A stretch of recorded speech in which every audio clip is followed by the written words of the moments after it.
The initial primitive bridges just resembled logs thrown over water and didn't seem very secure. But as technology has advanced, societies have actually started to build truly impressive structures. The 𝕠𝕟𝕠𝕠𝕠𝕠 Viaduct, which holds the record for the world's longest bridge in the Guinness Book of World Records, is an excellent example.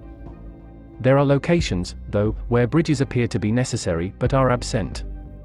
The Straits of Gibraltar is included in this. The Atlantic Ocean to the Mediterranean Sea is connected by this, which is significant globally. About 200 large ships pass through them every day. It's an essential route for Mediterranean communication with the outside world. You are watching Why Aren't Africa and Europe Connected by a Bridge? Without much delay, let's dive into the video. They became even more important after the official opening of the Suez Canal in 1869. The 100 miles long canal split Eurasia and Africa. And thanks to that, ships no longer needed to sail around Africa to get from the Indian Ocean to the Mediterranean and back. That saved them almost 5,000 miles of travel. But the Straits of Gibraltar have a different story. Both sides have wanted to be connected for a long time now. There's heavy ferry traffic between the Iberian Peninsula and Morocco, meaning there is a need for passage through the straits. For example, building a passage would be good for tourism and the economy. Connecting Europe and Africa would only need a bridge about 9 miles long, since the smallest distance across the straits is a bit over 8.5 miles. That's not too big for modern bridges. Does Europe not want to undertake such a project, or are they unable to do so? No one knows. But a real attempt was made long ago, which was much more complicated than expected. Bridge and other projects to connect the coasts were being developed in the early 20th century. And some were completely insane. In the late 1920s, German architect Hermann Sorgel developed the 𝕬𝕠𝕠𝕠 project. He wanted to connect Europe and Africa, and make the latter's climate more suitable for Europeans. So, he suggested building a hydroelectric dam that would close the Straits of Gibraltar. An 18 miles long dam along the seafloor up to 1,050 feet deep seemed to the author completely plausible. The author's project would lower the Mediterranean's level to 656 feet in just a few decades. He would also build a second dam across the Dardanelles. This would stop water from the Atlantic Ocean from flowing into the Mediterranean Sea. So the water level would gradually increase by 5 feet per year. But that was too slow for Sorgel. He suggested pumping water along a special channel to the Sahara, making an artificial sea there. The Gibraltar Dam alone could potentially generate about 50 gigawatts of energy, which is over 50% of all of the US nuclear energy today. This can provide electricity to the nearby regions and fresh water for the Sahara, making more agricultural land. Sorgel's plan would have connected electric lines from the Gibraltar Dam by highways and railroads, making Europe and Africa a new part of the world. When the Nazis came to power in Germany, Sorgel tried to bring the project to their attention, but Hitler was not impressed. Moreover, he wasn't allowed to advertise his 𝕬𝕠𝕠𝕠 project anymore. So he only started talking about his ideas again after World War II. Many big manufacturers liked the project, since they hoped to make much money from it. Despite that, the necessary sum of money was never found. Sorgel died in 1952, along with his fantastic 𝕬𝕠𝕠𝕠. It's worth noting the project was mostly utopian, and its manifestation caused unrest in southern Europe.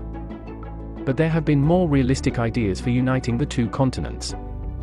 There have been proposals for various bridges and underground tunnels. But before we look at the most interesting ones, let's see why it's so hard to do them, and why there have been only timid attempts at starting on paper.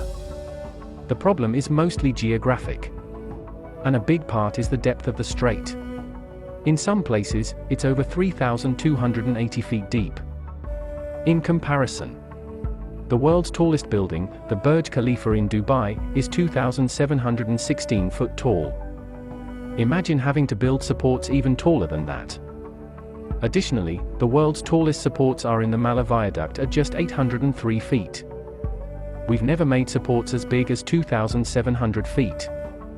Another serious problem is the very strong current that is multidirectional. The lower part flows westward and the upper to the east. Considering the depth and current, building and serving a classical supported bridge is tough. And you need to consider possible natural disasters.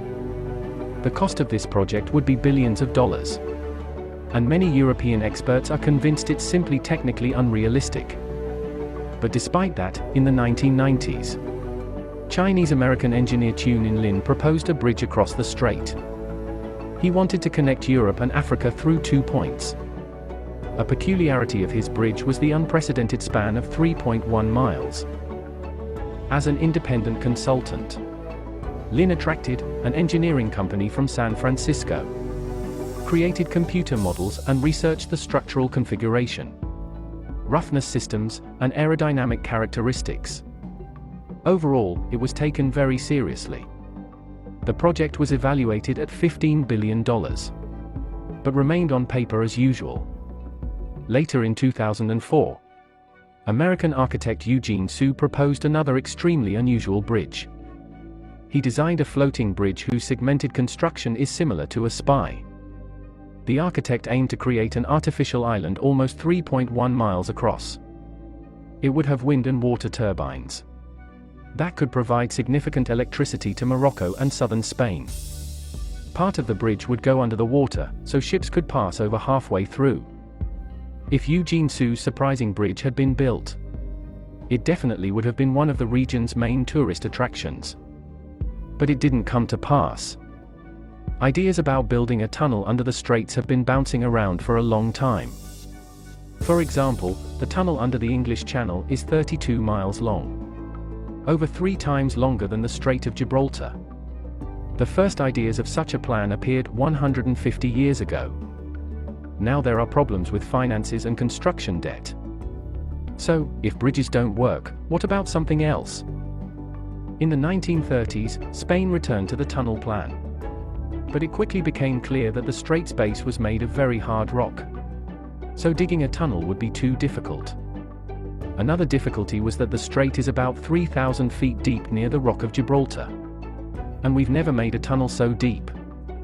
But despite previous failures, Spain wasn't in a rush to turn away from a tunnel. In 1979, a combined Spain-Morocco committee for completing a new project was formed. Additional complications that the builders would encounter during the research became known. Midway through the strait are the African and Eurasian tectonic plates, which create seismic danger. They tried to complete the project for 40 long years, but finally closed it because the 2 built parts collapsed. And there was difficulty with maintenance. The fault was filled with 2 clay canals, making the construction even harder. In 2021, the press once again began writing about an underwater tunnel connecting Europe and Africa. This time, Great Britain is quite interested. They must look for new trade connections after leaving the European Union.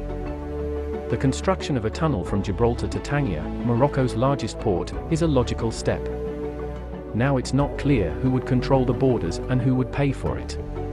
Though in any case, it doesn't matter yet, since there's no definite information about the project. There's a chance that something will appear sooner or later. If you believe the forecast, Africa will be one of the world's most quickly developing areas in the coming decades. With such development, a bridge or tunnel connecting the 2 continents will become especially important. What do you think of our video? In the comment section below, let us know whether you support Team Bridge or Team Tunnel concerning the proposed crossing between Europe and Africa. If you enjoyed this video, tell your friends about it and hit the like button. Also, share with friends on Facebook, WhatsApp, and Twitter.